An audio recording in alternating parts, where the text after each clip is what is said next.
All right, good afternoon, everyone. Thank you for taking the time to listen to our presentation today. We are Team Adjacent Starbuckses, and my name is Teresa Rodriguez. I'm joined by my teammates Kyle Graham, Nick Payne, Connor Savage, Duck Chan, and Sam Usdan. During this presentation, first we will provide an introduction to the fund and an overview of the effects of COVID-19. Next, we will discuss our intentions for each sector and answer a few pre-submitted questions. Lastly, we'll do a deep dive into the proposed industrial investment. As investors, you are aware that our flagship strategy aims to deliver returns of 11 to 14% while maintaining a maximum portfolio-wide LTV of 65%. Its $3 billion in assets are divided across 6 different categories as shown at the bottom of this slide. Now I'd like to run through the short and long-term effects of COVID-19 on these sectors. Starting with high-rise office, in the short term, our assets are relatively stable due to the long lease cycles and well-capitalized tenants.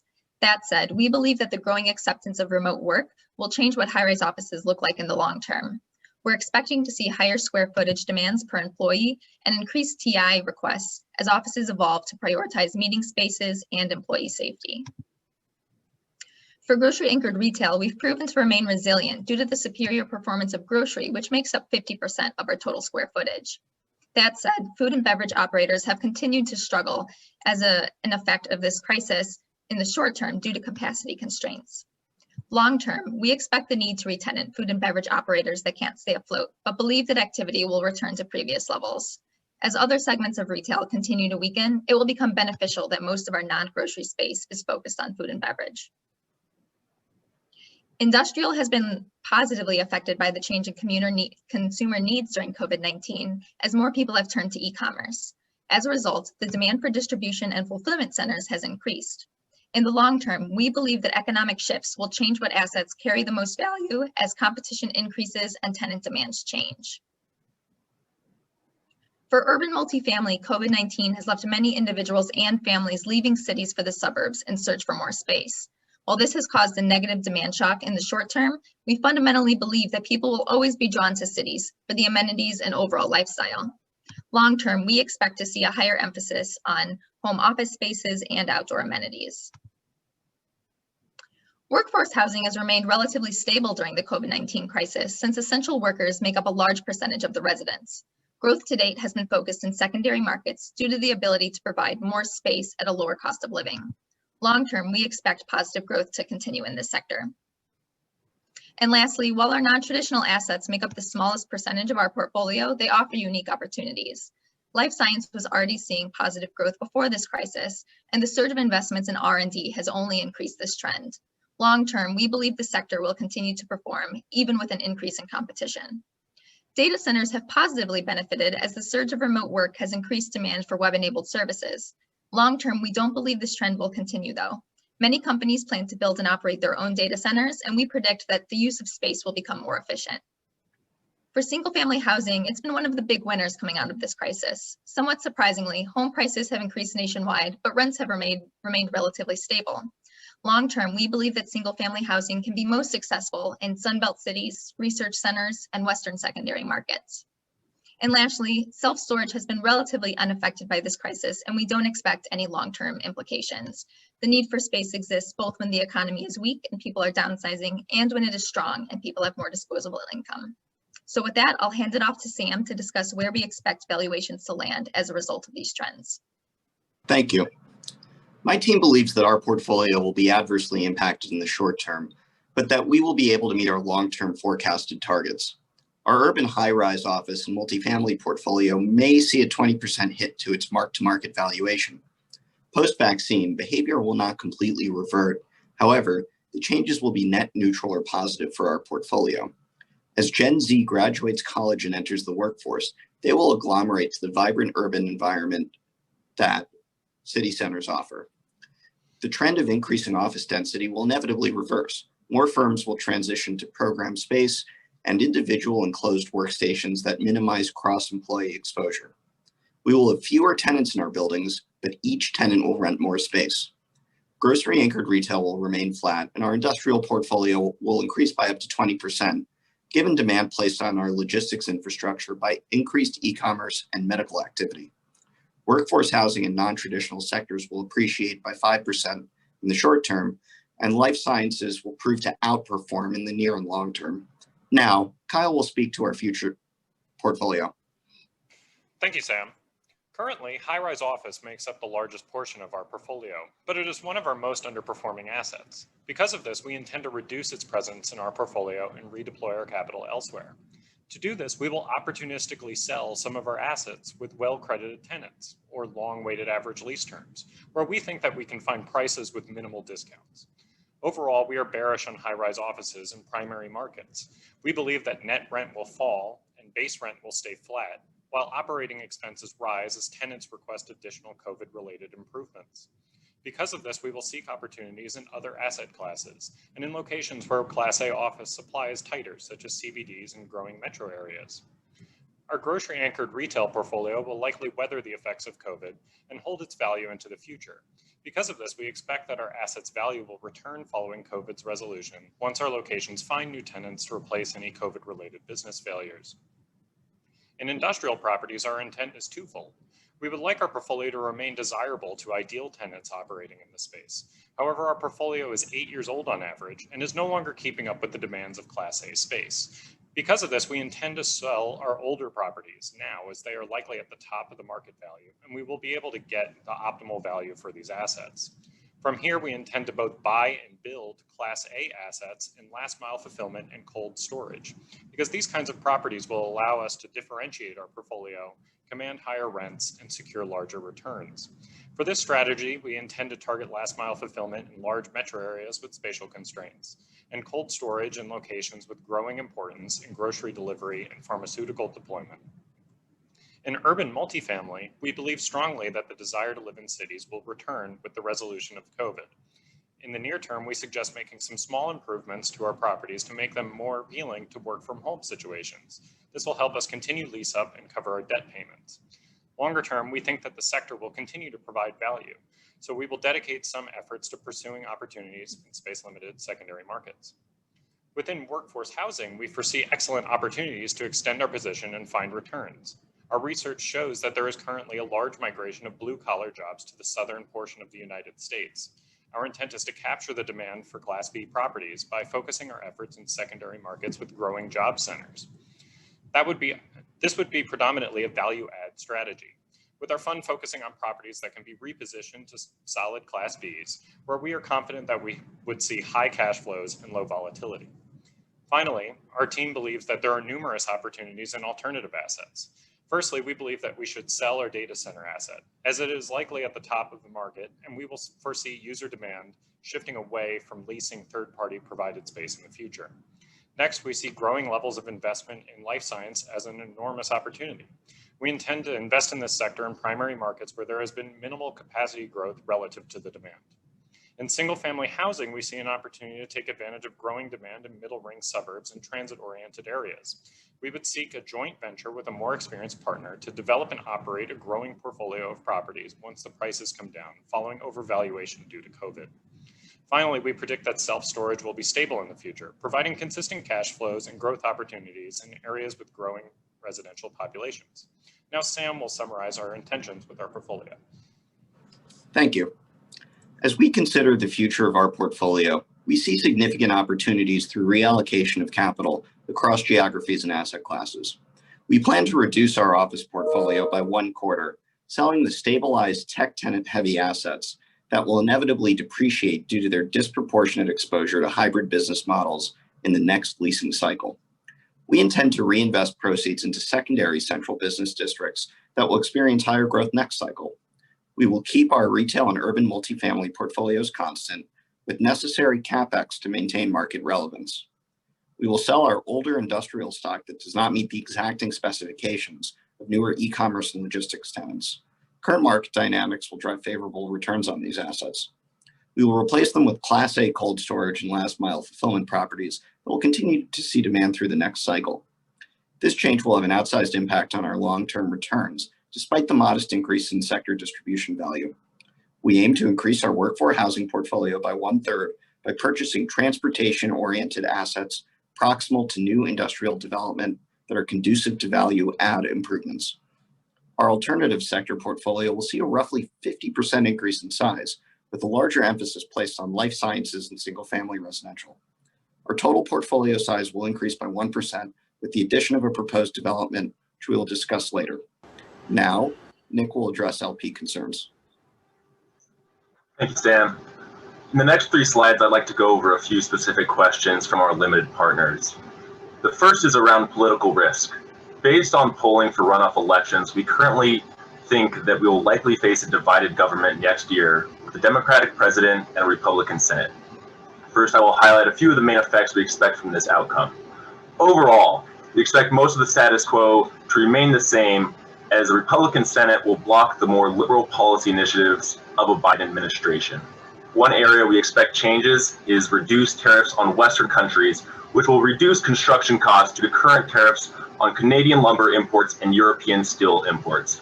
However, increased infrastructure spending is also expected, which would have the opposite effect on raw materials. Finally, an emphasis on healthcare spending from the Biden administration could have a benefit for life sciences. Now, in the unlikely event of a Democratic Senate after a runoff and a united government, a few additional factors would apply. First, we would expect a looser immigration policy, which would positively impact multifamily.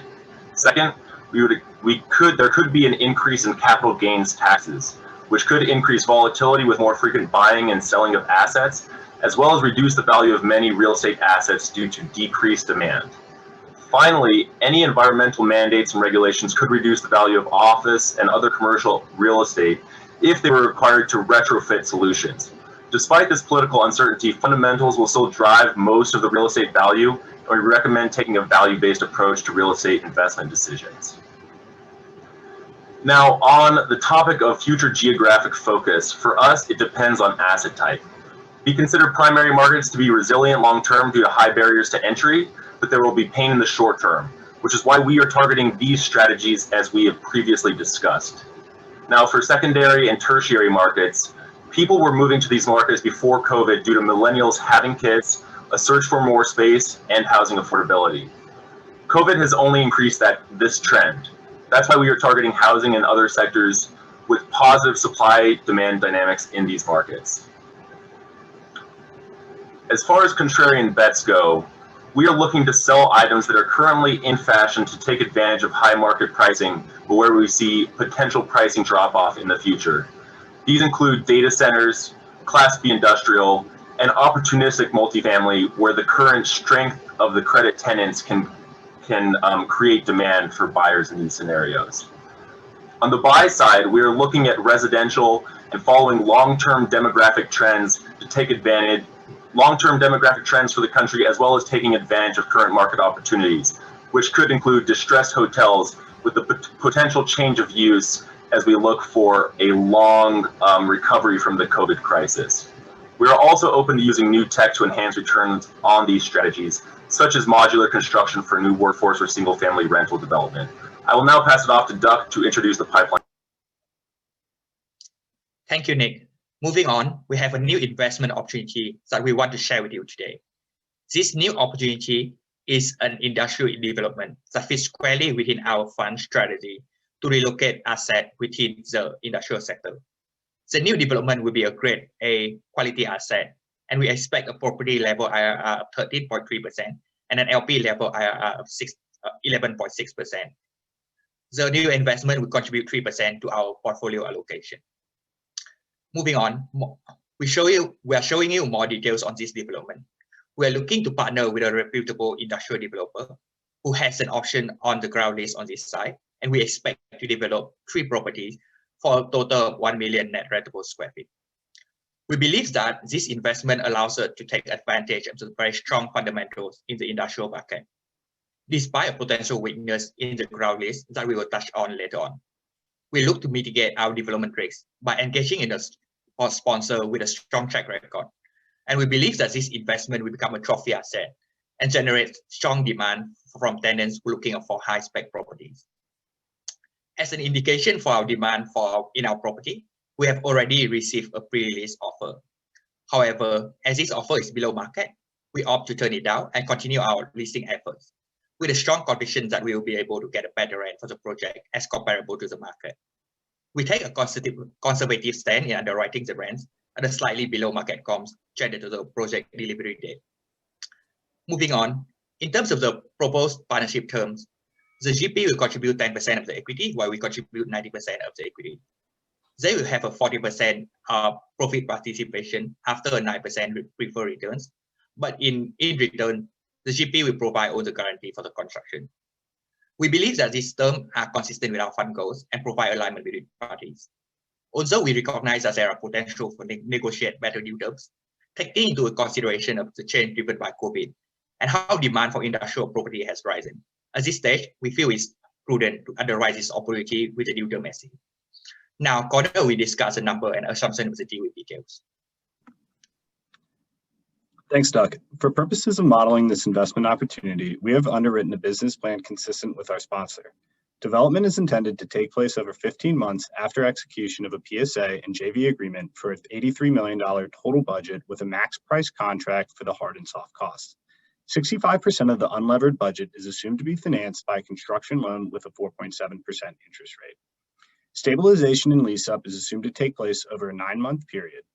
To reiterate, Duck, we have assumed blended rents of $4.63 per square foot and blended TIs and LCs of $8.70 with 3 months of free rent.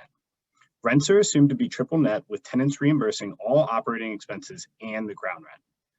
Upon stabilization, we have assumed a 6-month operating period to provide cushion for a sales process, which will culminate a 30-month investment period with the disposition for an exit cap of 5%, which we will discuss in further detail over the next 2 slides. Given the ground lease, short hold, and sensitivity of returns to the exit, we paid particular attention to our residual value assumption. Ultimately, we landed on a 5% cap rate, which implies a per pound exit of $91 per square foot in nominal dollars, or an inflation-adjusted $86 per square foot today. Compared to sales comps 3 and 4, which were also on ground leases, both of these assumptions felt appropriate. We believe that there will be a deep and liquid market for this asset at sale. The buyer will most likely be either an industrial REIT or a private investment firm. Although the former may have a bit of heartache regarding the ground lease, given the property type and quality, this should hopefully prove to be a non-issue. Rolling all of the assumptions into the model, the underwriting implies total profit to the project of $9 million, a levered IRR of 13.3%, a 1.3 times equity multiple on a total equity investment of 28.7.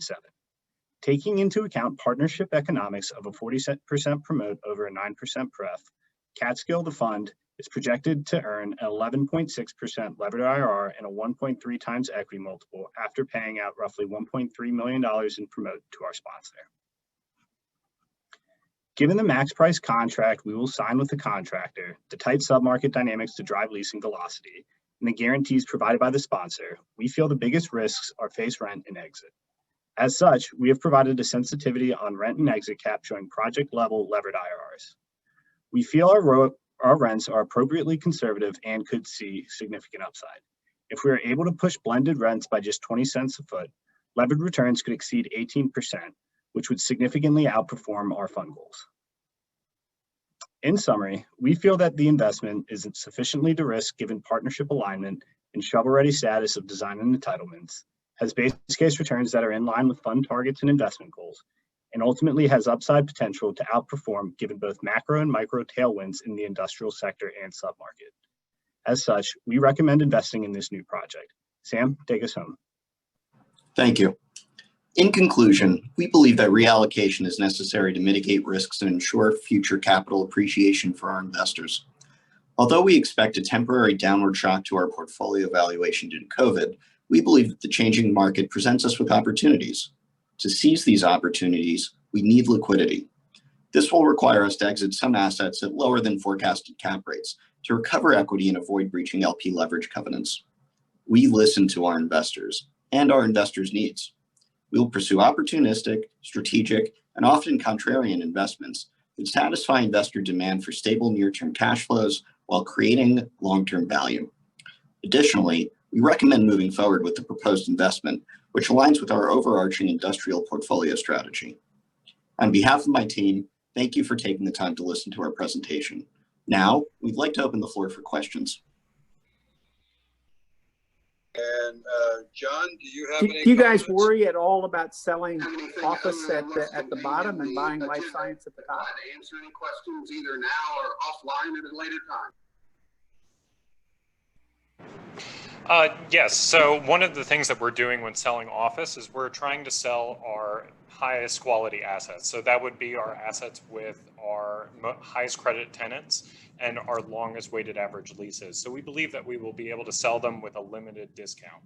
As for life science, we see that while it is a highly valued market now, it will only tend to increase in value in the future as there has been substantial investment in the space in the VC area and in many cities.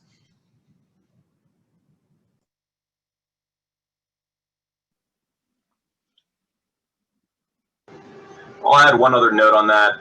As Kyle was talking to, we're going to definitely be opportunistic in selling our office assets in order to reduce that discount, as well as we have concerns. There's certainly uncertainty right now, but we have concerns post-COVID if those assets are necessarily at the bottom of a downturn now. When those leases roll, if we're not able to get the same 5-year weighted average lease term or lower rent, then we could actually see some further depreciation in those assets. So we think where they are currently, we could actually save some value compared to where they might be in 3 to 5 years.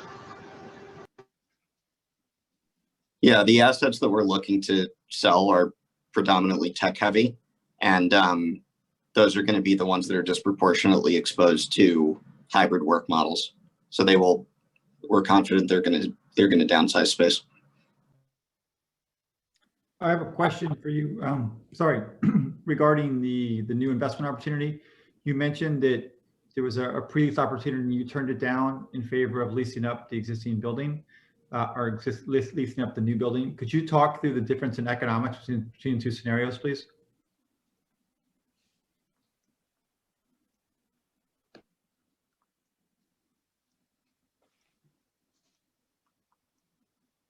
Yes. So the pre-lease opportunities that we are given, although it was a grade A tenant with a very strong credit rating, we believe that it was way below the market rent that we can achieve looking at the recent transactions of our nearby comps.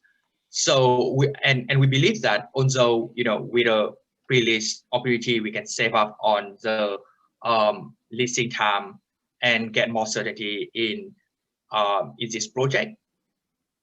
Ultimately, we have a strong conviction that this project is a great asset that will be able to generate sufficient demand from our other leasing tenants, and the fact that we generate high good rents will be able to translate it into better returns, and that is a more material assumption for our underwriting. And also, just to speak to the changes in overall IRR, if we're looking at the largest space at 375, which is what they offered versus what we are projecting, you're looking at an unlevered return that goes all the way down to 1.7%, at which point we wouldn't recommend moving forward on the investment. So we think they kind of tossed in a lowball offer, hoping that someone's just looking for that secure tenant up front. But given where the comps are, we feel confident in where we could find other tenants to fill that large space. Yeah, I think further building on Nick's point, just moving that one tenant space by face rent by 10 cents, the overall levered returns could drop by up to 250 basis points. Whereas if we just delayed leasing by 3 months, returns only move by about 50 basis points. So in our perspective, focusing on face rent was much more important to our overall returns. Your portfolio return range is 11 to 14. And so 14 ought to be for the highest risk, the opportunistic. And the 11 should be kind of, core-ish, core plus, right? Your returns here are 11.9, which seem to be at the low end for a higher risk opportunity. How did you get comfortable with that?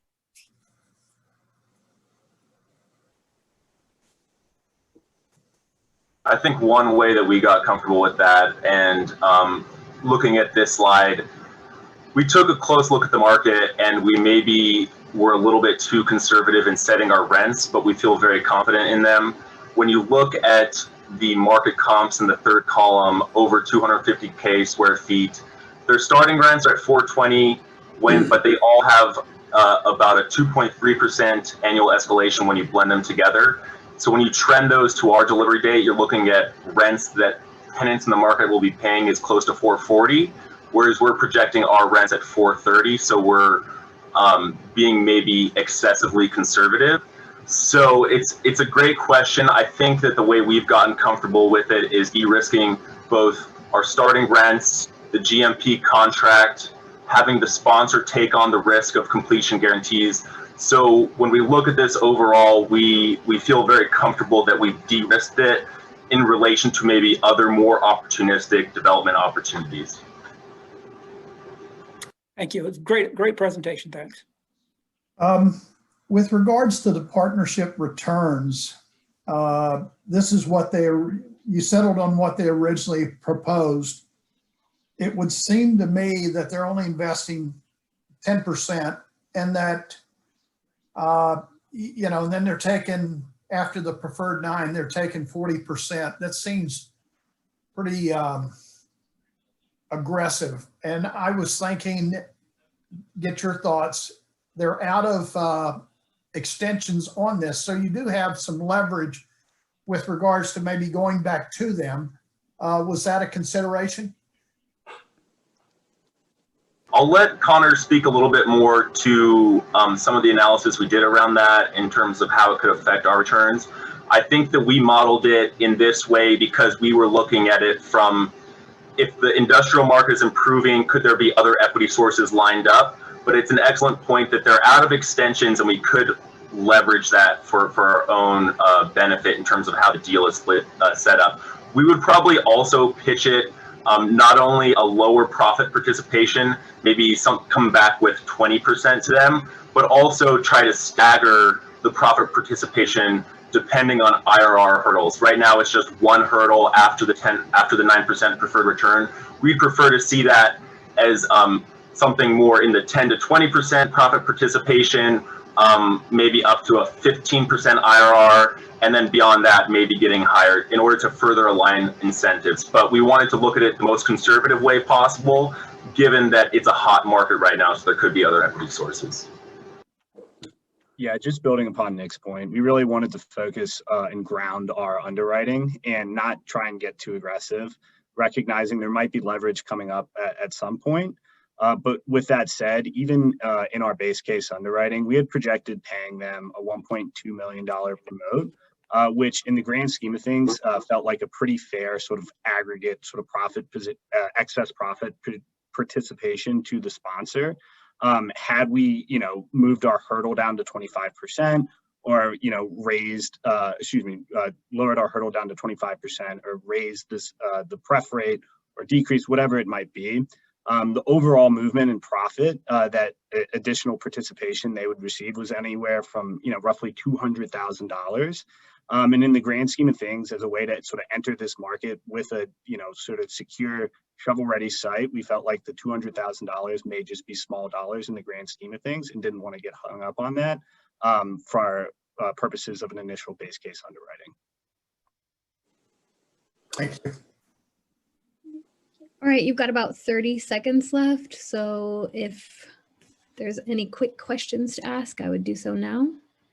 Maybe let us know how you're planning to deal with your near-term and immediate-term debt maturities on your high-rise portfolio, particularly given that you've told us you think the values are down 20%, and presumably so do your lenders.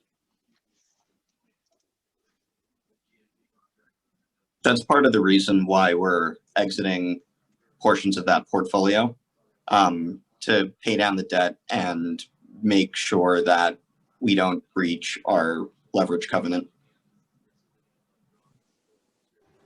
And in addition to that, we'll also, while we're taking a conservative case on the value here, we'll definitely be pitching the rosiest scenario to our lenders as we refinance that near-term debt. So we're hoping that they will take a less bearish view. But we think with some sales of high-rise, we should have enough liquidity to pay down some of that debt, like Sam was saying, in order to be in a hot water scenario with some of that near-term debt. Thank you.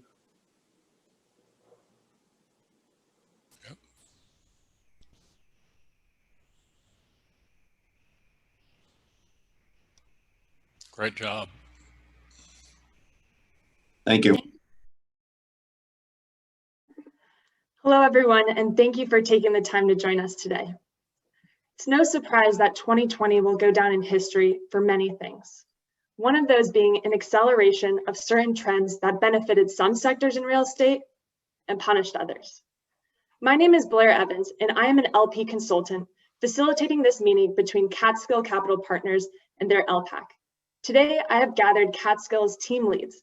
We will hear from Kyle Rains, Chris Gordon, Charles Lehman, David Brown Dawson, and Adam Dominic. This evergreen real estate fund currently sits at 1.35 billion net asset value and aims for stable 11 to 14% IRR returns. Catskill exercises discipline to pursue opportunities that support the mission of all of their LPs here today, many of which are representing endowments of universities from all across the country. As the fund grows and the investing environment changes, Catskill remains dedicated to be your stewards of capital. But we are living in a world confronted with uncertainties, and we as the LPs have many questions. So I have collected those questions today, and Catskill will answer them by sharing their insights and go-forward strategies. Catskill uses a rational decision-making framework grounded in long-term perspective to ensure a strong portfolio through euphoric, but also turbulent market cycles. So how exactly did they do this? Well, they have evaluated the current portfolio, updating valuations and recapitalizing so that they can capture stable growth through sector rotation. One of those sector rotations is into industrial, where they are pursuing a JV development consisting of 1 million rentable square feet across 3 industrial buildings. With conservative underwriting and a 4-year hold-in period, this investment would achieve the fund's return goals. But before we get into the details of this strategic plan, I want to hear from Catskill's chief economist to provide some clarity on what is going on in this market. Great. Yeah, Blair, let's kick it off by addressing the elephant in the room. COVID-19 plunged the US economy into a deep recession, with GDP falling by historic rates in 2020. As lockdowns loosened, employment growth resumed, and GDP began a swift recovery. We foresee GDP returning to pre-COVID levels by Q3 2021. But the real estate industry's recovery will lag that of the broader economy. But I wouldn't be a good economist if I gave you a clear takeaway without a few caveats. As you can see on the graph on the right, the unemployment rate has continued to improve in recent months. This trend line is deceptive though, as the unemployment rate is a lagging indicator of economic conditions, and the current massive nationwide spike in COVID infections will likely cause this positive momentum to reverse.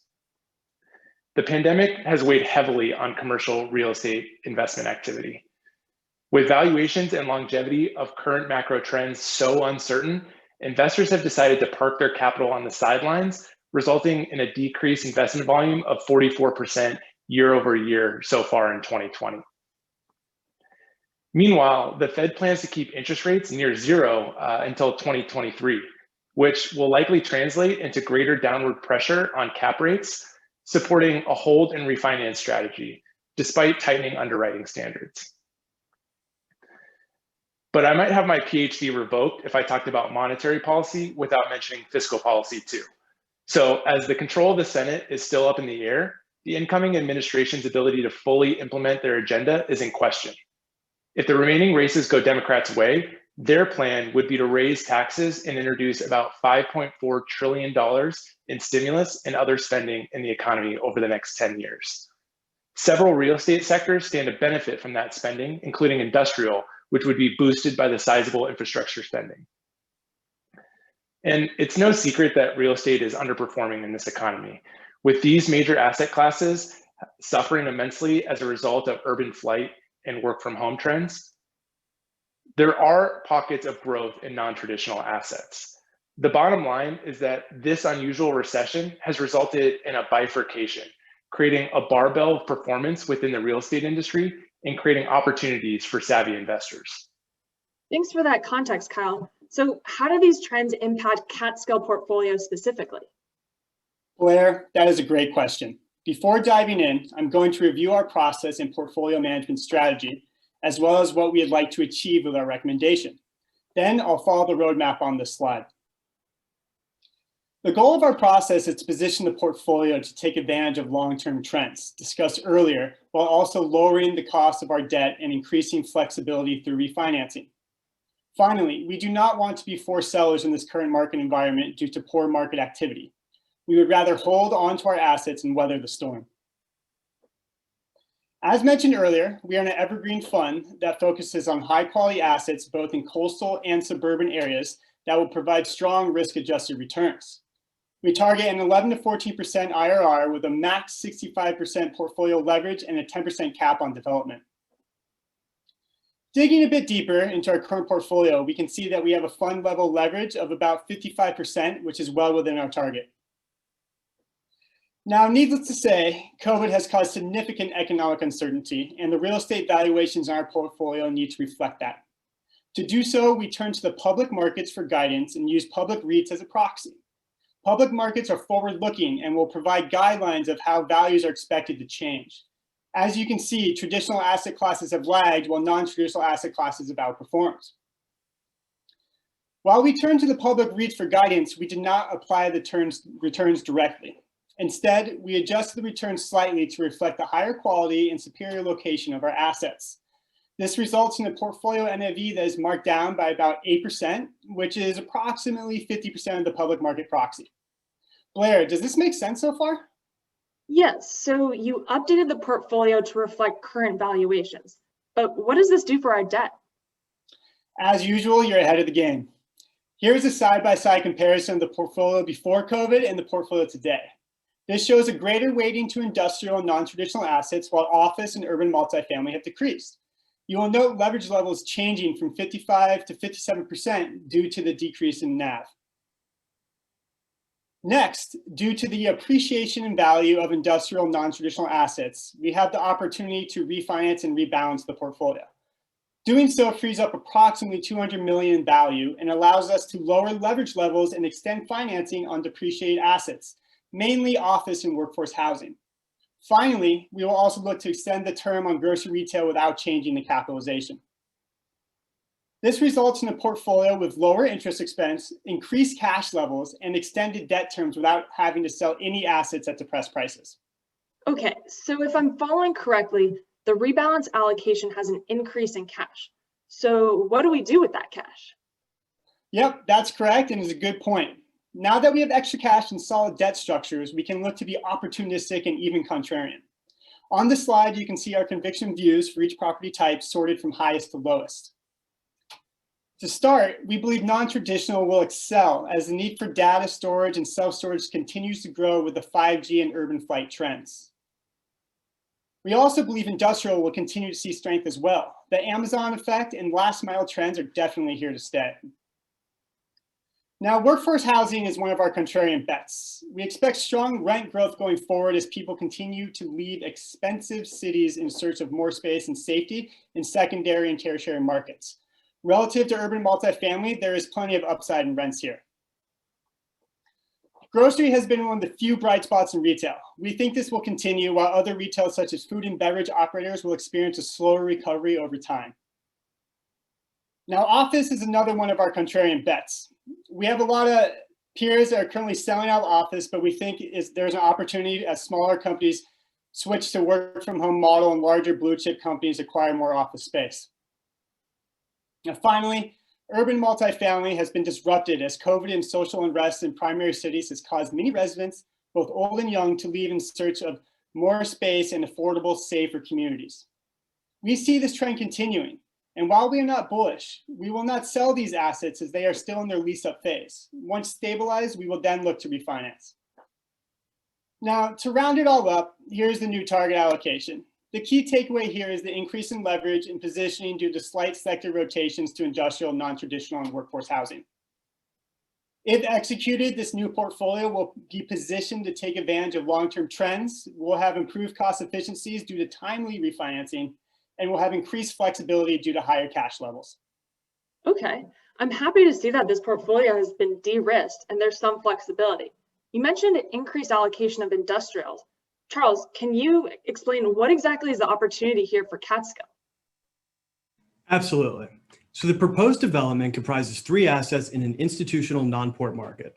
One is a bulk distribution, which is exactly what the name implies, while the other 2 are shallow bay, which are smaller assets, more suitable for last mile delivery. All 3 are fully entitled, with 32-foot clear heights and 190-foot truck courts. These aren't quite at the cutting edge of industrial trends, but are solid assets. So e-commerce, which is the key tailwind of industrial demand, has accelerated during COVID and is approaching 20% of all retail sales. Online retail requires 3 times more space than equivalent brick and mortar, which explains the positive absorption and rent growth in 2020. So industrial was defensive this year. Rent collection, delinquency rates, and transaction volumes have all outperformed the other major property types. All right, so logistics broadly falls into 4 buckets. We've sorted them here based in descending order on their distance from the final delivery and their size. Our assets can be broadly categorized as multi-market. So it's important to understand that this asset class is about more than just the shell. It's about understanding the logistics and operations inside the building. So think of bulk warehouse and shallow bay as the hubs and spokes of logistics. The defining characteristic of industrial is its clear height, which refers to literally how much stuff you can stack. So the bare minimum for bulk and shallow bay are 28 and 24-foot ceilings respectively. So clear height is based off rack height, and rack height is just how many cases you can stack. 64 inches is the most common case height. That means that a 36-foot clear height gives you a whole extra case. So we're discussing with the developer why they decided on a 32-foot clear height, given that Amazon's 4th generation warehouses require 70-foot clear heights. Now, with that said, these specifications aren't too far off market. Another rule of thumb is that bulk distribution assets are generally 250 to 500,000 square feet. Our shallow bay assets are also right on the money here at 175,000 square feet. So we're happy with the exterior dimensions of this building. And another key factor is the truck court. So at the risk of bringing up traumatic memories from high school geometry, a truck court is real estate speak for the literal turning radius in the parking lot. This drives how many 18-wheelers can be moving around in front of a building at any given time. And both of our assets are fine here at 190-foot truck court. So accommodating larger trucks is critical because 3/4 of US goods by value are delivered by truck. Now, I'm not going to get too into the weeds here, but cross-docked assets let you flow goods directly between trucks, which are parked on opposite sides of the warehouse. And rear-loaded is only one way and is more for long-term storage. And rail loading means literally having your warehouse adjacent to the train tracks. This isn't super common, but it could be more attractive in this submarket, given that it's non-port and certain tenants might be shipping or storing larger goods than trucks can handle. So in summary, we have a good mix here. A cross-dock bulk distribution asset is generally more attractive than a rear-loaded one, but there is known market demand for both types. So to summarize, while both of these assets are competitive, they're not necessarily highly differentiated in the current market. But my colleague David has just finished his MBA strategy class and cannot wait to talk you through a SWOT analysis. David, what are we seeing? Thanks, Charles. As part of the business plan, we'll look at a SWOT analysis, and then I'll go over our pre-lease strategy for the 3 spaces. We have an accessible site in a desirable location that is fully entitled and a GMP contract that will limit our construction costs. These attributes, along with our pre-leasing strategy, have taken a lot of development risks off the table and limited our downside. As far as weaknesses, although the GMP executes post-close, we're confident in our development partner and the contingencies in our budget. Now, typically we would prefer to buy the land, but the ground lease doesn't encumber the deal with higher expenses. In dollars, it's costing about the same as paying property taxes. And institutional capital has accepted deals with similar ground leases. The phase 2 opportunity increases the marketability of the investment, both to prospective tenants looking for future expansion opportunities and buyers looking for a value add diversified industrial asset. There are evolving demands of industrial tenants, which Charles mentioned. These threats have informed our decision for a short hold period of less than 4 years, limiting our need to predict too far into the future. We believe rewards outweigh the risks, and we have been able to strategically mitigate many of the risks. Because of uncertainty in the longevity of the industrial cycle, evolving industrial standards, and an expanding submarket, we decided to remove risk for our LPs and pursue a pre-lease strategy for 2 of the 3 spaces. We plan to rent 650,000 square feet, the 650,000 square foot space to a credit e-commerce tenant, but would like to negotiate the terms to be more in line with the market. We like the long 120-month lease term, as that leaves 6 years on the lease when we exit, which is important to our marketability at sale. We are willing to give up the comparable market rents for this long-term lease and realize the rear-loaded dock may be less desirable than a more flexible cross-dock building. Thus, that was shown in our comps. We feel that the $395 per square foot rent is more reasonable than what was proposed. Also, as income is responsible for so little of our return in this deal, we want to lower our TI costs in favor of giving up more in rent abatements. We will also pre-lease our rail space, as the market for this asset is thin and unpredictable. But with over 82% of the asset pre-leased, we feel confident in the demand for the cross-dock space, and we'll take that to market to try to get more aggressive terms. In closing, the SWOT analysis shows that it's a strong investment with mitigable risks, and pre-leasing takes some of that risk off the table. Okay, I agree with this strategy, but let's cut to the chase. What are the returns? Of course, Blair. We're underwriting to a 13% IRR for our fund and building to a return on cost of 5.5%. We ran a variety of scenarios to arrive at our business plan from a return standpoint. We initially underwrote the investment with the pre-lease terms as initially proposed by the bulk tenant, but we couldn't quite in good faith move forward with this proposal as it failed to deliver at least an 11% IRR. The second scenario involved rejecting the pre-lease opportunity and going to the market on the bulk space in an attempt to secure higher rents. This scenario does underwrite, at least on paper, to a higher return of 13.2%, but ultimately we view the 13% IRR in our negotiated pre-lease scenario as really the best risk-adjusted option, given that we're locking in rents for the vast majority of the space. From both a levered and unlevered cash flow standpoint, the key takeaway here is that most of the cash distribution comes through the sale of the property in year 4. Now, after building our model, we wanted to take a step back and ask ourselves an important question. Is it really worth all the extra gray hair and the headache of pursuing development when we can more easily buy existing industrial assets today? And the answer is yes. We have the opportunity to build brand new product at $80 per square foot, whereas recent comps are trading in a range but upwards of $110 per square foot. We take this as a sign that industrial product may be trading at above replacement cost, which we view as an argument for pursuing development today. In addition, our asset will generate a 5.5% return on cost, leading to an 80 basis point spread over our projected exit cap rate of 4.7%. The spread may be a little bit on the tight end, but ultimately we're okay with it given the lower risk involved with a pre-leasing strategy. With respect to sensitivities, our project is highly sensitive to exit cap rate, vacancy, and starting rents.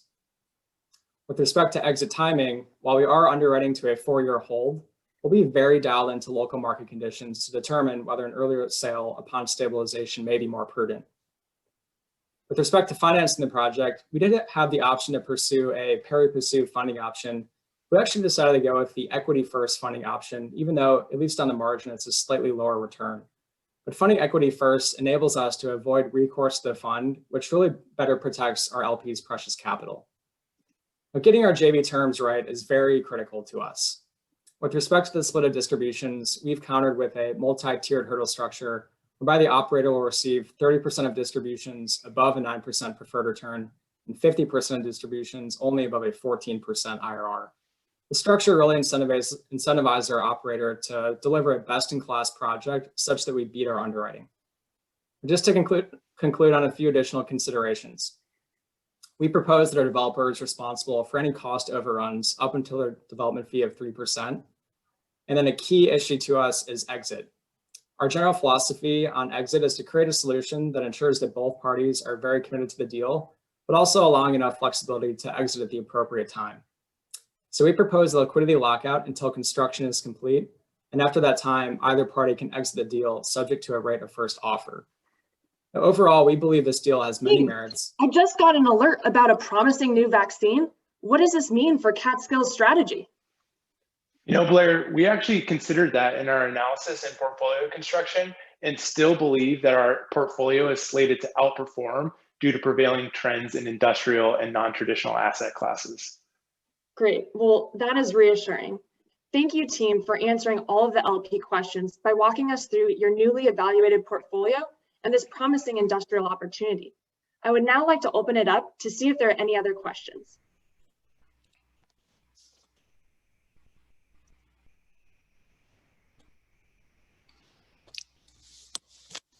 Great, thank you, Manzanita Capital. Judges, if you have any questions, please feel free to unmute yourselves. Well done. Thanks for that presentation. You had a 4.7 cap rate at the end of your industrial opportunity. Can you help us understand how you got comfortable with that? It didn't look like from the comps that we could assume a sub 5 cap. So yeah, no problem, Adam. Happy to take that one. So overall, we didn't feel like any one comp was really a great match for our deal. Really, the comps are kind of all over the place. A few considerations we took into account was timing of the exit, whether there's ground leases or no ground leases, remaining lease term, and any portfolio sales. Kind of what we saw was that before COVID, the cap rates were trading around 5% plus or minus. And then since COVID has occurred, cap rates are kind of more in the mid 4% range. We think that comp 1 is probably a little bit too low, given that there's longer lease term on that ground lease. And then comp 2 is probably also low on the lower end too, given that there's a tax abatement. So we felt that 4.7%, although it's still on the lower end relative to kind of the COVID comps, we felt that it was still slightly above the other ones we saw. And then the final thing just to mention really quick is this phase 2 option. We believe that that's very valuable to any future buyer, and we believe that they might pay up for that future option. And I'll just quickly throw in that the last comp that was north of 5%, the Treasury, 10-year Treasury was about 200 basis points higher when that was done. On a basis point, what's the ground lease as far as being detrimental to the exit cap? I'm happy to take this one. When we looking at the ground lease, we considered it quantitatively and qualitatively. So quantitatively being how much the annual rent is, which was actually on par with the property taxes on stabilized industrial products in this market submarket. And then qualitatively, we looked at the timing. So it's a 40-year ground lease with no extension, and our hold period is only 4 years. So we really were not concerned about coming up to that expiration date. And also we saw that this was a ground lease is pretty common in this submarket compared to our, when we're looking at our comps. And then also one other thing we considered is just how fast the technology is advancing in this space. So given in 40 years, this product might look very different. And for the future owners, they might either want to convert this product into something else that would be more, it wouldn't be obsolete at that point. So we believe that our 4-year hold period is actually really solid, and the risks that come up with a ground lease were not a deal breaker for this opportunity.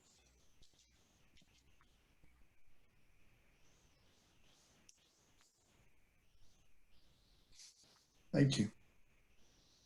Are there any other questions from the judges? Blair asked all my questions. All right. I'd like to talk about the pre-lease for a second. You're making an assumption that you'll get the terms, the counter terms that you're proposing. Let's assume for a second you don't get those. What's your recommendation then?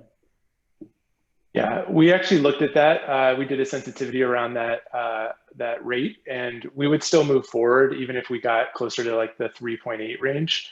We still hit our 11% minimum for the fund. So we would still want to move forward with pre-leasing that to take the risk off the table, but are willing to give up a little bit of the rate if the tenant were to push back.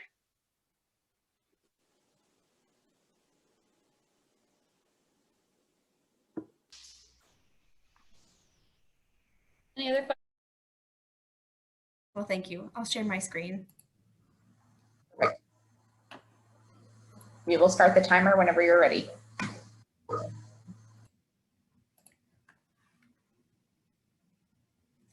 Okay, good afternoon and welcome to the Q4 investor presentation.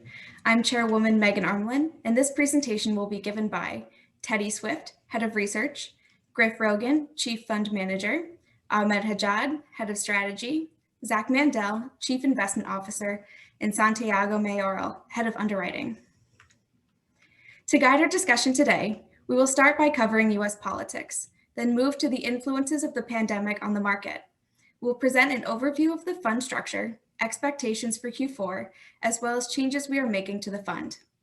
We have an investment opportunity to present, a Class A industrial complex positioned to us by a developer with exciting promises. Finally, the future of the fund and closing remarks. And now for the State of the Union. We've all been watching the news, and here are the things we've been seeing. First and foremost, we see a Democratic presidency and the likelihood of a split government with a Democratic House and Republican Senate. This is a strong indicator of stability and bipartisanship on key issues, including the stimulus package and economic relief. We believe a stimulus package should be passed by Congress and dispersed in Q1 of 2021. The House is pushing for a $2.2 trillion stimulus. However, we see the results being closer to $1 trillion. This is enough to keep economic recovery, but not enough to put an upward pressure on the market in the long term. Equally prevalent has been the promising developments of the vaccine by Pfizer and Moderna. We expect the product should be licensed as soon as Christmas and distributed in Q2 and Q3 of 2021. This should help bring business, tenants, and work back to significant capacity within the next 2 years. So what does this mean for us? We are an evergreen fund. We have no pressure to act reactively, but will continue to be proactive in our strategy. We are well capitalized with open access to financing sources. We are a resilient investment vehicle with a diversified portfolio in robust markets. And we continue to maintain our strong partnerships with our operators and developers through these uncertain times. We're cautiously optimistic. We've not seen the end to the global pandemic, but the trends we are seeing are hopeful and will continue to be vigilant for what's coming next. So how are we acting on this? We start with the macro fundamentals, doing industry-leading research and staying ahead of trends such as the flight to quality to ensure sustainable growth. And we have high conviction strategies. We seek actionable opportunity to strengthen our diversified income stream. And we focus on durable yields, ensuring appropriate risk-adjusted returns and long-term appreciation focused on our Evergreen Fund. And with that, I'll turn it over to Teddy Swift, Head of Research. Thank you very much, Megan. I'm going to walk you through a recap of what has been an incredibly long 9 months, and then give you our view of the market moving forward. We saw in the spring a massive supply-side shock. Non-essential services were forced shut, people stayed in, people mostly saved. And despite a bounce back since then, we're going to see GDP contraction on the year of around 4%. What spending that did occur in the spring was concentrated in essentials such as groceries and through e-commerce. Urban areas have been hit especially hard. The cost-benefit calculus has shifted for a lot of people, as companies are offering work from home and the amenities that attract people to cities are toned down. And then these changes happened within the span of weeks. And the capital markets mostly shut down as the finance world was waiting for the dust to settle. As a result of this uncertainty, we saw significant social unrest that continues today to a lesser degree. So how will the dust settle?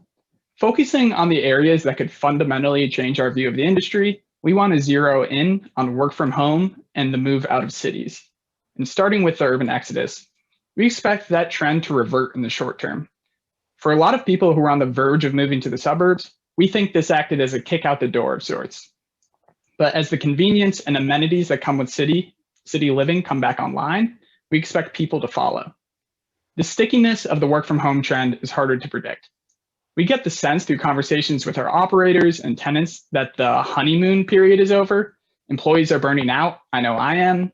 Productivity is about equal, but efficiency is way down. So we expect employees will choose to go to the office because they want to. So we do expect it to come back, but does it come back to 100 and how soon? Ultimately, we think yes, but timing will depend on the industry. Tech, we expect to take a bit longer. We see their culture is better suited to work from home. Banking, financial services, advertisement, we expect to come back near in full as soon as the pandemic subsides. And now looking forward, there's a lot in the market's favor. As Megan said, we expect expansionary fiscal and monetary policy to continue. The banking system is mostly well capitalized with over $3 billion in reserves and full support from the Fed. This will allow banks to offer forbearance on loans. Properties with any sort of positive net cash flow will likely avoid foreclosure, and therefore there will be limited stress in the marketplace. So then marry that lack of distress in the marketplace with an all-time high of dry powder on the sidelines. We really don't at all expect a market-wide reprice like we saw coming out of the GFC. And without that significant distress in the marketplace and so much capital chasing what there is, we don't see today's environment as a time for big contrarian bets. I would say our biggest contrarian take is that gateway cities bounce back in full in the medium term. But even then, we don't foresee many buying opportunities for now, given the liquidity in the marketplace. The investment opportunities we do see in the short to medium term are in secondary markets where the supply-demand dynamics favor rent growth. Things are changing quickly though. So we want to make sure to keep an eye on indicators to stress test our outlook. Namely, we're going to be watching how people migrate, and we will be watching the balance sheet of banks, especially those community and mid-sized lenders.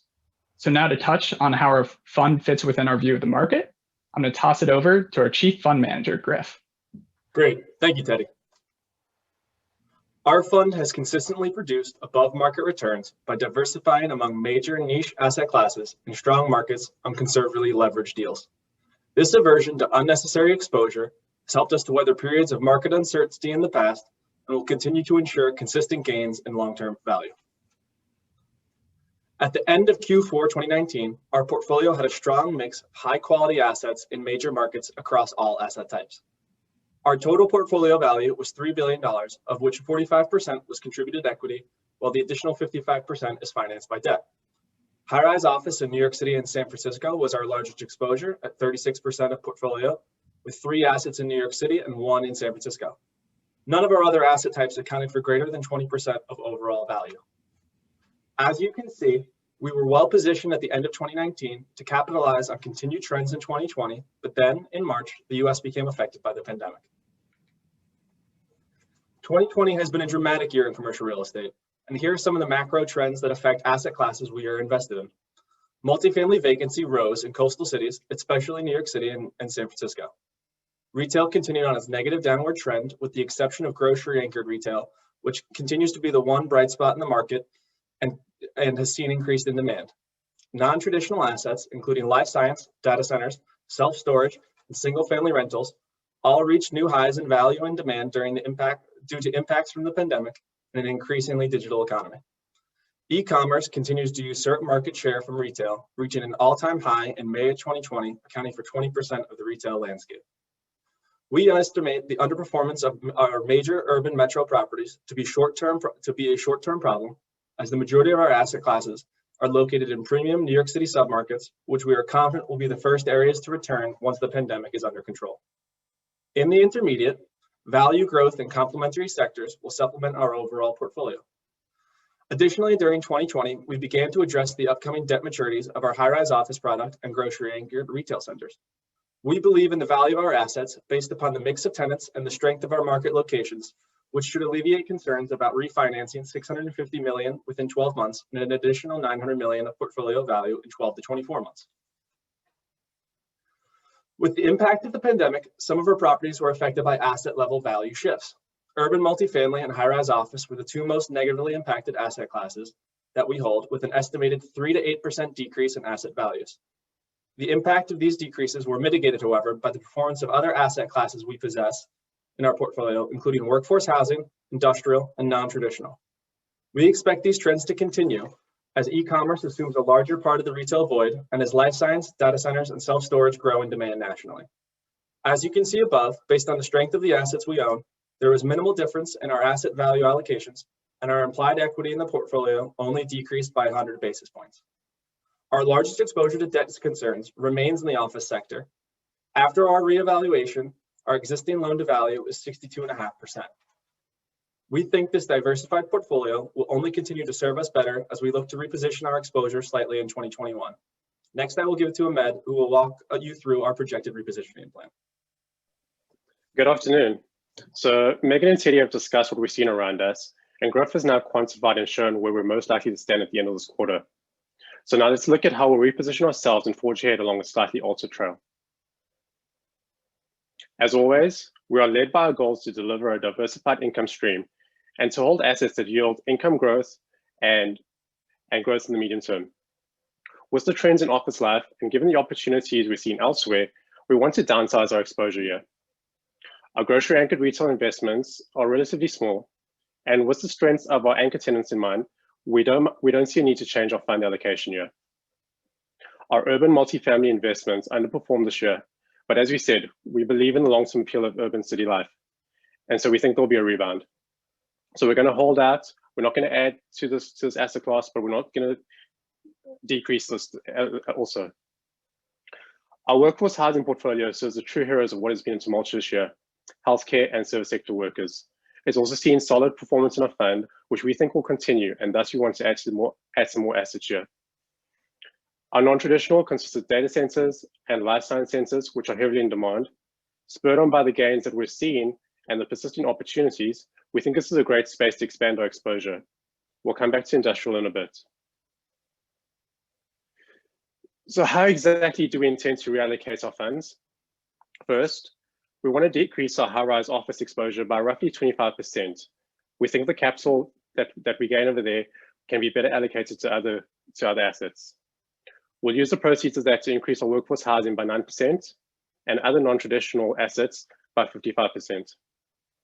In addition to that, as Griff and Teddy touched on earlier, industrial has been the big winner of the year, and we expect this to continue as companies reconfigure and onshore their supply chains. While more industrial space is being built now than ever before, demand is still outpacing supply and rents continue to rise. We want to increase our industrial portfolio by 18% over the next year. This will make it, along with high-rise offices, our main asset class investment. Now keep that play in mind as I hand over to Zach. Thanks, Ahmed. Given our objective to re-optimize the portfolio, Catskill has been working diligently to put this strategy into action. And as a result of our efforts, I'm excited to present to you our first investment opportunity. This will begin our initiative to redistribute capital from our office holdings into ventures that yield higher returns. We are proposing the opportunity to partner on the development of a 1 million square foot infill industrial complex. This complex is comprised of 3 buildings and is propelled by strong market fundamentals.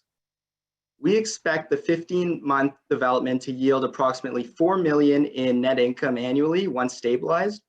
And given the return-centric nature of the deal, we expect to exit 4 years after delivery. Catskill believes that the deal benefits from a number of attributes that warrant investment. The asset is already entitled, the ground lease effectively finances the land cost, strong market fundamentals, including both the scarcity of new stock and consumer trend tailwinds, support the asset's appeal. And the potential for a phase 2 provides expansion optionality for either us or prospective buyers. Additionally, the potential partnership with a strong industrial developer who has already dedicated significant capital into firming up the deal substantiates our conviction in the investment. However, like all investments, risks are inherent in the deal, the majority of which is centered around the ground lease. The relatively short term of the ground lease upon disposition and the lack of extension options impacts the terminal value by adding uncertainty to the forecasted cap rate compression at exit. In response to this risk, our underwriting team has conducted extensive stress testing and are confident in the project's viability. Beyond the advantages of the investment discussed above, the most important thing about the project is in its alignment with the fund's overall repositioning strategy. Investing in industrial, a defensive and resilient asset class, allows the fund to realize accretive returns utilizing the redeployed capital from our pivot program. In addition, the proposed development abides by all stipulated fund requirements and caps. Now, Santiago will take us through the investment financials. Thanks, Zach. It's great to see all our limited partners here. Thank you again for your trust. Before I start, I just want to take a minute for us to remember that our underwriting approach is geared towards providing an acute and precise evaluation of our investments, contrasting each assumption to real-world data points and market confirmation. And in that line, with regards to the investment opportunity, we did some scouting in the market and obtained what we call a shadow offer for the anchorage of the asset for us to identify a baseline for our assumptions.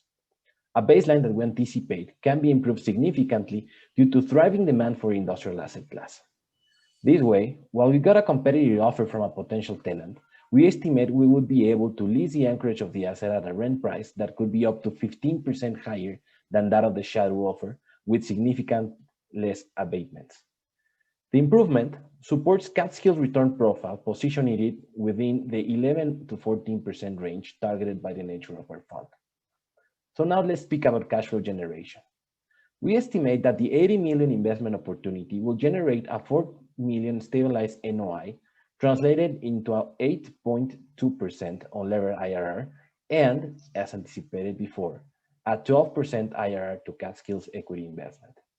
It is important to note that these return metrics are consistent with a significantly conservative approach geared towards applying a rigorous underwriting evaluation given the current risk environment.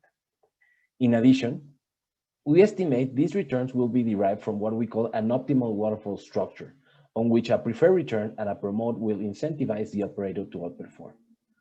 Importantly, even though initial capital structure and promote dynamics were discussed with the operator, based on our enhanced underwriting approach due to higher risk premiums from COVID-19 uncertainty, our fund decided to shift the waterfall structure to a 10% preferred and a 20% promote. This way, operators' projected IRR remains strong at almost 16%, an attractive level given the current real estate environment. Now, turning into investment risks and how to mitigate them.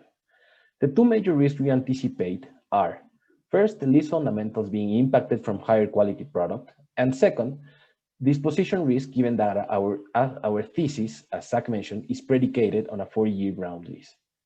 Regarding the first risk, we anticipate low likelihood for lease fundamentals to negatively impact our thesis, given thriving demand for the asset class and its potential strengthening for the future.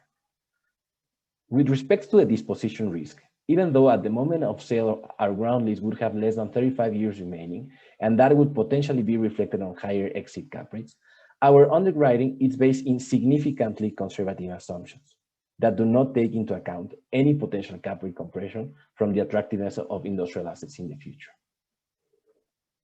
Quantifying these risks, we decided to build up a sensitivity analysis running our model through different levels of stress, yielding us to the conclusion that rent prices and disposition cap rates could be the largest risk levers. A 7% drop in rent prices from the $4.17 per square foot, which, by the way, would position rent for our assets significantly below the entire comp set, would represent a 200 basis points decrease on our 12% IRR. In a similar way, a cap rate expansion of 35 basis points would impact in a similar way our returns. Taking into account these stressed scenarios, our IRR would be between 9 and 10% after full impact, which we estimate it's still higher than Catskill's cost of capital. I will leave Zach to guide us on the main conclusion of the investment opportunity. To sum up, today, Catskill has a solid and attractive investment opportunity in its hands. An opportunity that not only helps diversify our portfolio, but also an investment generating compelling returns in a favorable and defensive asset class operated by a credible and experienced developer. We strongly recommend this investment opportunity and see it as a catalyst for long-term value generation to our fund. Thank you, presenters. As we look forward to the future of the fund, we want to reiterate a few important points. The Fed is supporting economic policies, and the coronavirus vaccine will be licensed and distributed shortly. We continue to invest in strong markets, and we target durable yields to provide long-term and stable returns. We thank you for your time and being with us today. We wish you and your loved ones safety as we head into the holiday season. We're now open for questions.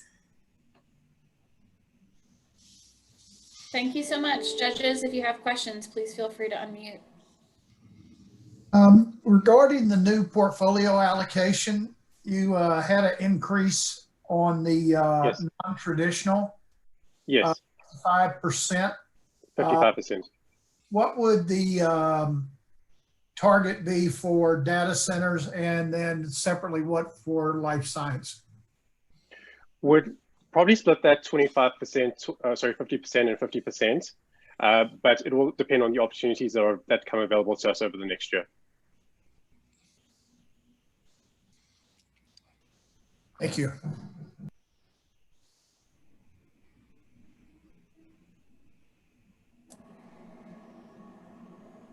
Any other questions from the judges?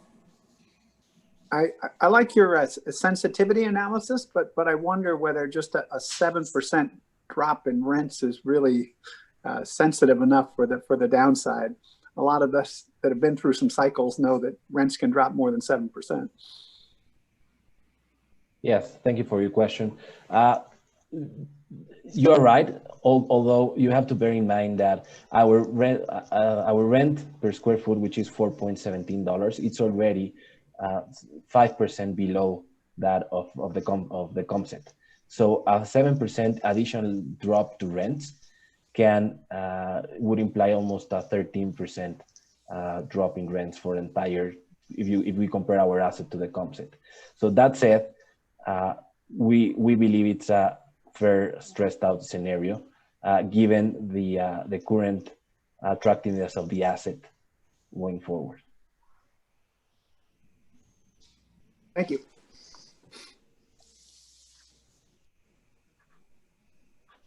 Any other questions?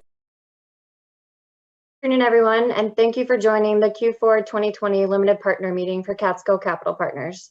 My name is Caroline O'Neill, and I'm joined today by my colleagues Will Barrett, John Blizzard, and Connor Monahan. Since the onset of COVID-19, our team has prioritized communication with our capital partners, and we're glad to have the opportunity to speak with you today. The primary goal of this meeting is to share details on the overall impact of COVID-19 on our existing investments and how we see the pandemic shaping our allocation strategy going forward. We will also spend a fair amount of time discussing a current investment opportunity as an example of the types of deals that we are seeing in the market today, and we'll save time at the end of the presentation for questions. I'll hand it over to Connor Monahan to discuss portfolio performance. Thank you, Caroline. So it's no secret that COVID has had a severe impact on markets, good or bad, especially in real estate. When we look at our portfolio, there have been some clear winners and losers. We have seen a decrease in our high-rise office assets, as well as our grocery anchored tenant assets. Our multifamily portfolio has also declined due to increased concessions, despite cap rates holding flat as investor demand for high quality assets has increased. Lastly, industrial, as well as our alternative assets have been the bright spot of the fund. In terms of methodology to arrive at the adjusted valuations, we looked at COVID's impact on both operations and the cap rates. Where available, we use private market cap rates, but for some asset classes with limited private market price discovery, we use public REIT valuations to understand the impact of COVID on the valuation. And taken all together, our gross asset value has decreased by 5% and equity value by 13%. So where do we go from here? As you can see from the exhibit at the top of the page, pre-COVID, we had strong conviction on industrial, workforce housing, and alternative assets.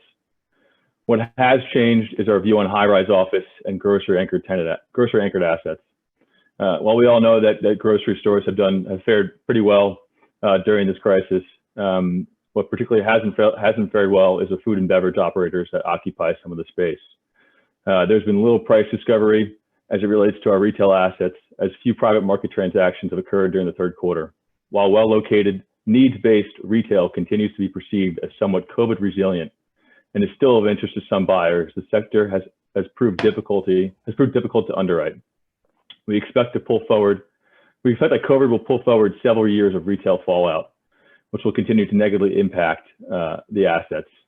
Near term, our strategy is to avoid any liquidation of assets at distressed levels, as well as increase our allocation to development from 5 to 10%, recognizing that valuation of already existing assets in high conviction sectors like industrial is extremely high. I'll now turn it over to Will to go over our debt maturity profile. Thanks, Connor. Capital markets are available to sponsors who possess strong balance sheets and quality assets like the ones Catskills own. We continue to finance and refinance our investments at attractive prices given where base rates are. Our near-term debt maturities are largely concentrated in our retail assets, and this does give us some concern as we've seen upticks in credit loss and reductions in percentage rents.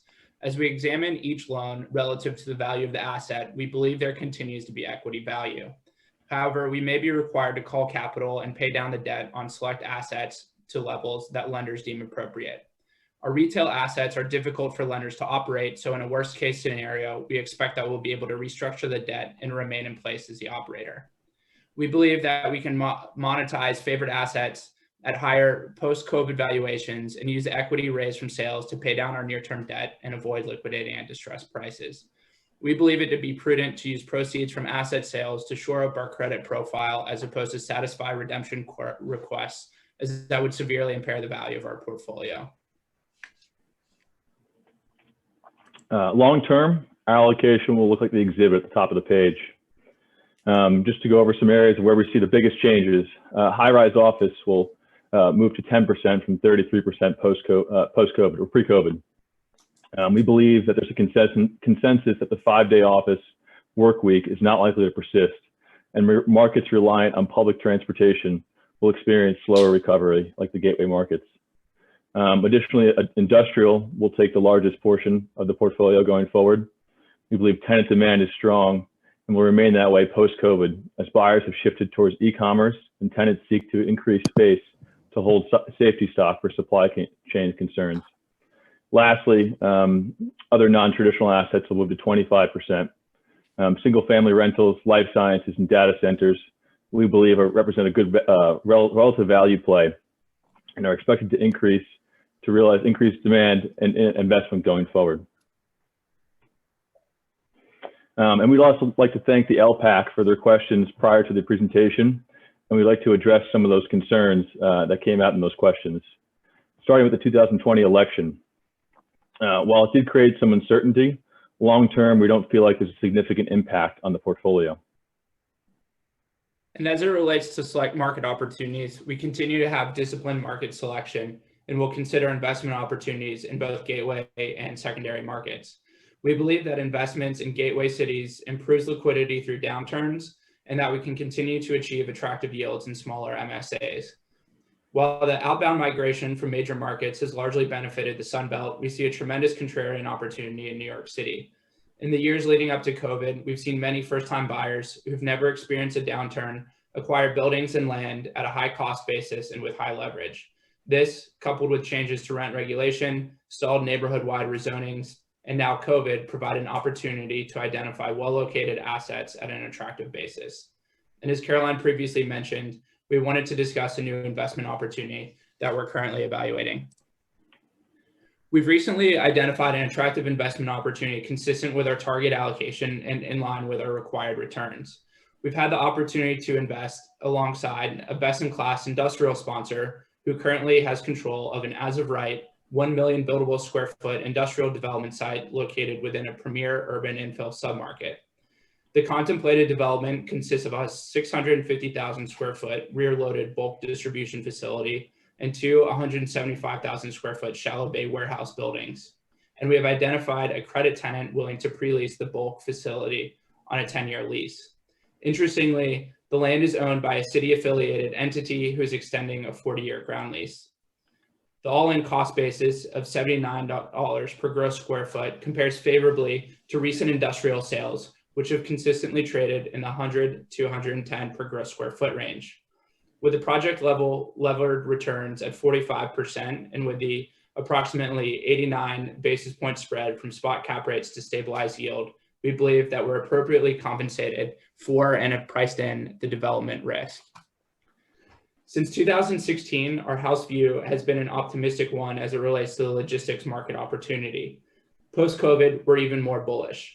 To provide some color on recent sector tailwinds, we want to share the following statistics. April to May 2020 e-commerce sales were 7% higher than during the 2019 holiday season. And the US e-commerce penetration rate experienced 10 years of growth in 3 months, according to McKinsey.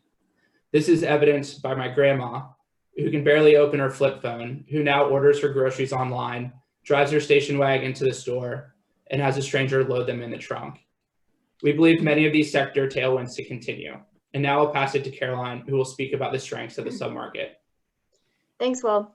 There are a few characteristics that make this specific industrial submarket attractive to our team, most important of which is the fact that demand is significantly outpacing supply. So the total submarket is roughly 57 million square feet. And in 2020, there has been about 5.9 million square feet of net absorption, leading to an overall occupancy gain of roughly 10.4%. All the recent deliveries in the submarket have been leased within 6 months or less, and the current submarket occupancy is 99.3%, which is a key consideration for the next buyer and one that we believe will really help us achieve a premium on exit. Moving to our underwriting, we relied heavily on those submarket fundamentals to inform our assumptions and want to highlight a few specifics about our base case. As mentioned, our operating partner has secured an LOI with a credit tenant for the bulk distribution building, and our base case assumption assumes that this LOI is converted to a lease. Due to the prospective tenant's credit profile and based on initial conversations with lenders in the market, we've underwritten a lower blended interest rate of roughly 4.05%. We also adjusted the hold period from 4 years to 2 years. And while we recognize that this is somewhat of a quick turnaround for development, we believe it's reasonable given that the site is fully entitled. We also assumed a 15-month development period, whereas bulk industrial generally takes around 8 months for vertical development, leaving a conservative 7 or so months for design and any other pre-development items. Furthermore, by taking the pre-lease credit tenant that we've mentioned, we have about 65% of the space already occupied, leaving leasing brokers to focus on the remaining shallow bay space in a market that has extremely tight vacancy and strong demand. And finally, given the triple net lease structure of the leases and the fact that the majority of the square footage is leased to a credit tenant, the next buyer would have clarity on the revenue and operating expenses as compared to other asset classes. And we believe that this shortened development time horizon is reasonable and it creates value for all parties involved. It increases the net IRR to the fund, improves the promote and liquidity for the developer, and also adds 2 years to the ground lease for the next buyer. Over the next couple of slides, we'll dive deeper into a few of the key underwriting assumptions. First, on the rental rates, we looked to recent market leases as a basis for our assumptions. For the bulk distribution building, the rental rate of the prospective credit tenant is $3.75 per square foot, which is about 12% below the comp average that you'll see on the top half of the screen, and about 8% below the largest lease, which was signed for 706,000 square feet. Admittedly, our to-be-built building has lower ceiling heights and will not have cross docks, so this discount to market comps may be warranted. And further, we are comfortable with the relative discount due to the cost savings on other aspects of the project generated by the pre-lease, including the favorable interest rate that we mentioned and less downtime post-construction completion. On the bottom half of the page, and for the shallow bay buildings, we underwrote a rental rate of $550 per square foot, which is about a 7% premium to recent lease comps, which we feel is warranted given the tight vacancy in the submarket and increased demand. These buildings will be the highest quality product in the submarket at delivery, with 32-foot clear heights and rail access for one building. And I'll hand it to John to discuss sales comps. Thanks, Caroline. The sales comps indicate since the onset of COVID, we've seen cap rate compression of approximately 50 basis points from around 5% to 4.5%, compared to our assumed blended exit cap rate of 4.45%. Our exit cap assumes a 4% on the pre-leased credit tenant space and a 5% cap rate on the non-credit shallow bay buildings. From a basis perspective, the all-in cost base is $79 per square foot, and our max estimated sale value of $96 per square foot compares favorably to recent sales comps averaging $103 per square foot. In particular, we wanted to highlight Comp 3 and Comp 4 as highly relevant. Both have a ground lease with 38 years remaining, and they show the market valuation for a credit versus a non-credit tenant. So here the market shows a credit spread of 40 basis points with a 5.4% cap rate for the non-credit tenant and a 5% cap rate for the credit tenant.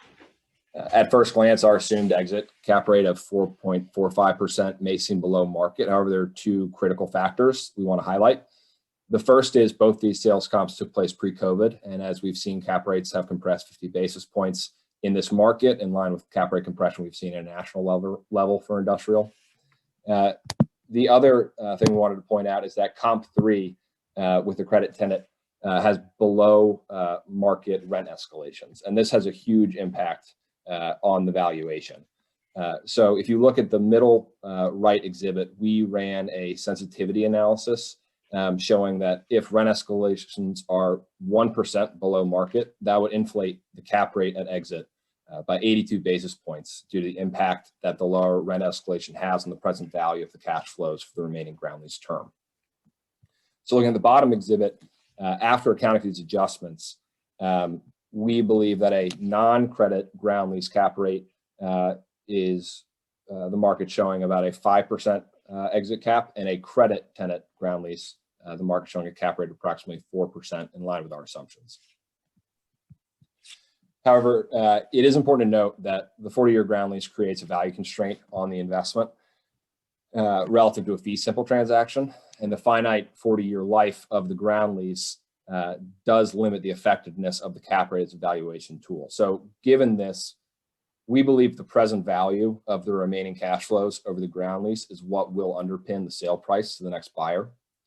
So on the previous slide, we demonstrated the market has valued similar ground lease transactions on an indicated cap rate of 4.45%. But we wanted to go a step further and essentially prove this out by conducting a valuation from the perspective of the next probable buyer, which will likely be an industrial REIT. So assuming a 65% renewal probability and some market renewal terms, we built out the cash flow for the remaining 38 years of the ground lease. And then we discounted this by a 5.25% discount rate relative to an average weighted average cost of capital that's 46 basis points above the industrial REITs. So we believe the spread is conservative due to the credit tenant, the strength of the market, and the strong access. But at this discount rate of 5.25%, we calculated REIT would be willing to pay $91.4 million for the asset, resulting in a net 34.5% IRR to the fund. And this scenario serves as the base case of our valuation range. So another item we considered was whether to pre-lease the credit tenant at $3.75 per square foot, or to build spec for a rent of around $4 per square foot. Despite the lower rent, we found that the pre-lease scenario to a credit tenant was accretive, and we felt it improved the risk reward profile of the deal. So compared to a speculative development, the pre-lease scenario shows a higher development spread at 89 basis points, despite less lease-up risk due to the lower cap rate assigned to the credit tenant. Looking at the base case, which again is driven by the present value of the cash flows, the pre-lease scenario had a higher IRR at 34.5% due to a lower discount rate, again due to lower credit risk. And then finally, the upside in the pre-lease credit tenant scenario is far superior to the speculative non-credit tenant scenario based on the sales comps we've been seeing in the market. So pulling this all together, we come to a real strength of this transaction, which is the compelling upside, downside, and flexibility at exit. So our base case assumes a REIT buyer at exit values the present value of the remaining 38-year ground lease cash flows at a 5.25% discount rate, resulting in a 34.5% IRR and a 1.34x MOIC. This valuation relative to the exit NOI indicates a cap rate of 4.68%. But as we've shown, we believe sales comps indicate a 4.45 exit cap rate is achievable. And we believe this scenario reflects the upside, potentially a higher valuation a private buyer would be willing to pay using leverage via an assumable, fully amortizing 25-year loan. So in this upside scenario, we have an IRR of 46.6% and a 1.47x MOIC. And then finally, if we can't find the optimal buyer for this development, there is an option to hold the investment through the 40-year ground lease term and still meet the fund return requirements with an 11.4% IRR. And with that, I'll hand it off to Caroline. Thanks, John. In the final build to hold scenario, we assume a cash out refinance at the end of year 2 based on a 70% loan to value, and we're using forward 12-month NOI and a 4.45% market cap rate. This results in a loan of roughly $67 million and an equity cash out of about $16 million, which is 59% of the equity. It's important to note that this is a fully amortizing 25-year loan. And as we think about the lending market and as lenders struggle with underperforming hotel, retail, and senior housing loans, we believe that there will be an appetite for fully funded loans backed by credit tenants and desirable asset classes with significant lease term remaining, despite the ground lease structure. Thanks, Caroline. We're really excited about this opportunity, but it's not without its risks. However, we believe they've been identified and we can appropriately mitigate them. To account for supply chain capacity and potential redesign risks, we're carrying reasonable contingencies and escalating hard costs. We're also confident in our construction budget based on feedback from GCs who are active builders of industrial product in the submarket. As it relates to lease-up risk, we believe that underwritten rents are in line with the market and product type. And we've also significantly de-risked the project by committing to a 10-year lease with a credit tenant.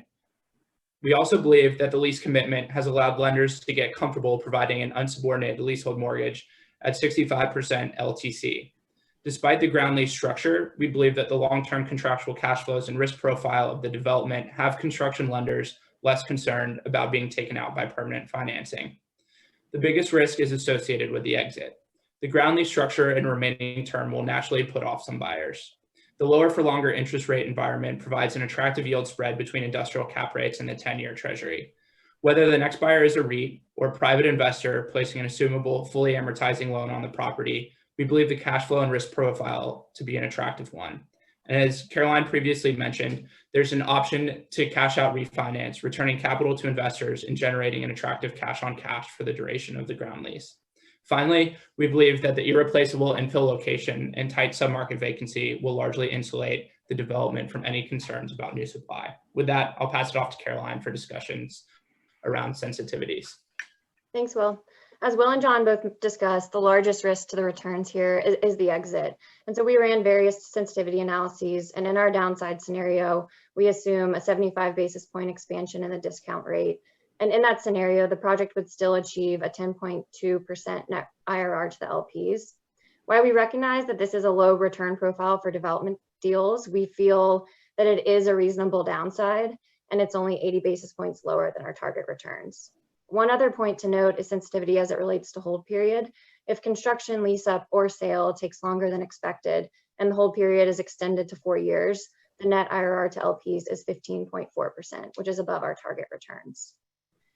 Now to highlight a few details of the proposed 90-10 JV structure. As it relates to the promote, prior to COVID, the operating partner proposed a 40% promote. However, we believe that we have negotiating power in this situation to counter with a 30% promote, as the ground lease is in its final extension period and the operator is really motivated to secure an equity partner. This adjustment also reduces profit dilution to a level that's more in line with our overall fund target. So one other item to highlight in the structure is the synthetic sale mechanism. If we choose the build and hold strategy that John discussed, the operating partner will likely want to crystallize their promote. So we have structured in a synthetic sale mechanism to buy out the developer. And that brings us to the end of our prepared remarks. We really appreciate your support of and trust in our management team. We are confident in our team's abilities to manage through this period of uncertainty and believe that our diversified portfolio is well positioned for success over the coming years. And we'll now open it up to any questions that you may have.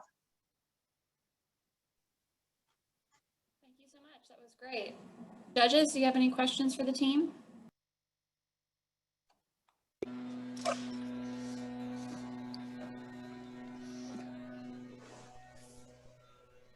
Just one on my side. I really like your decision not to sell the retail and the office at a time when everybody else is selling them. But I do wonder a little bit about your long-term goal of 35% being an industrial or a diversified fund.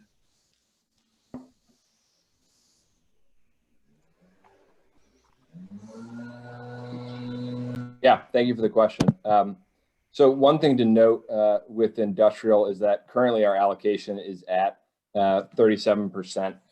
So it is a slight reduction from current levels. In terms of the diversification, you're right, that is quite a substantial investment in one asset class. But I think looking at the convictions that we have for the various asset classes out there in terms of long-term demand and those fundamentals, that's where we see the best opportunity. Thank you. Well done.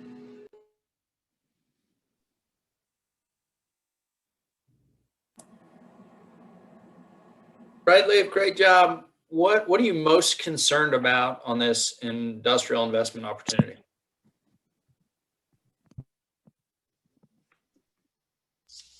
I would say we're most concerned.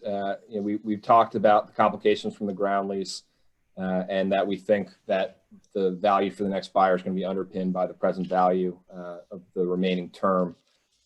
So we think we've been conservative with the 5.25% discount rate relative to the industrial REIT weighted average cost of capital.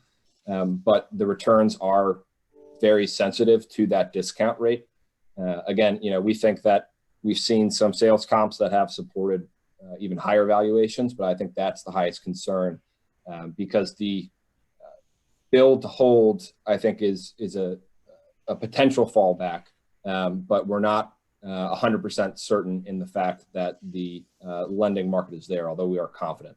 And so that's probably the highest risk to this, is that we're going to see a higher discount rate than we've underwritten. And just to add to that, we think the buyer universe for essentially taking on a ground lease with no reversion cash flow in the medium or long term is somewhat small. So as John said, it's just identifying who the next buyer is and value constraints around the ground lease.